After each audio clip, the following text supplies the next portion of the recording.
Hey, so I'm here today to give you some tips on how to snack. I found that a lot of people may have a hard time losing fat as a result of snacking on the wrong foods. Either, number one, you are not eating at all. Number two, you are eating snacks that have a lot of carbs or have a lot of sugar. And so, one thing I want to remind us is, especially as we're getting older, our metabolism indeed does slow down. And so, the foods that we're typically used to eating a long time ago or when we're younger, those foods may not necessarily work for us. And so, we're going to have to make a few changes to help us continue to lose and burn fat. So, I have a few hacks that I actually implement in my own life and that I teach a lot of you, and I've taught a lot of you and clients to actually use to help you continue to lose fat, balance your sugar levels, because that is so important when it comes to losing fat. Your insulin's not going up and down where you're storing extra fat. And eventually, when you implement these foods and you're eating foods that are balanced well, we're eating our good fats, we're eating our proteins, you'll find out that, hey, you're getting fuller longer. You're feeling like you're not having those drops of, up and down. 1 minute you're tired, the next minute you're on a high because you have like a high from your sugar. So the whole idea is we want to be eating foods that are balancing out your sugar levels, coming from good fats, coming from protein, and from fiber.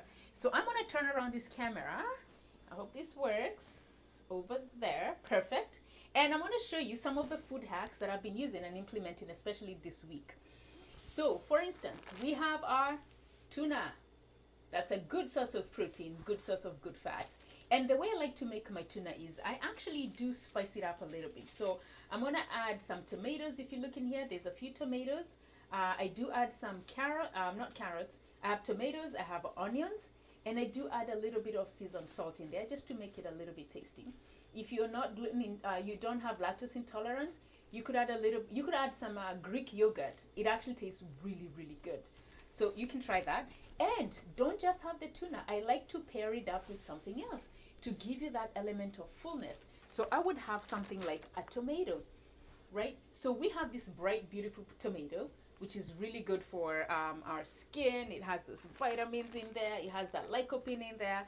If you now pair these two up, you have a winning formula for foods that are going to keep your blood sugars stable.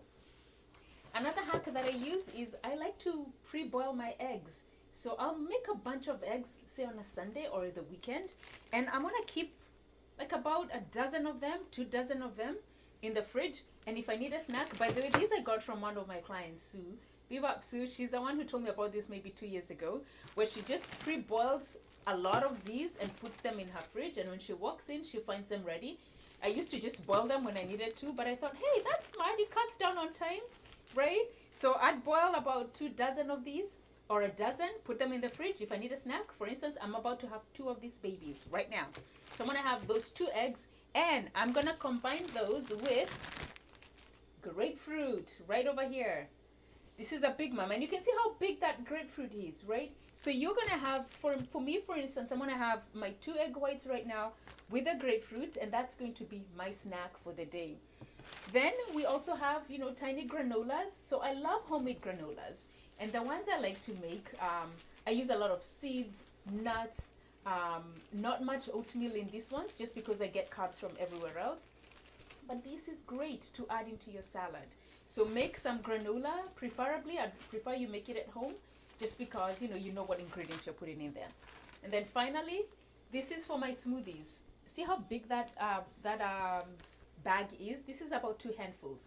And so for all my smoothies, I like to get 2 big handfuls in there of my greens. And in there, I think we have the spring mix. So it's a mixture of lettuce, spinach, kale, and I try to go as organic as possible. So those are my quick snack hacks.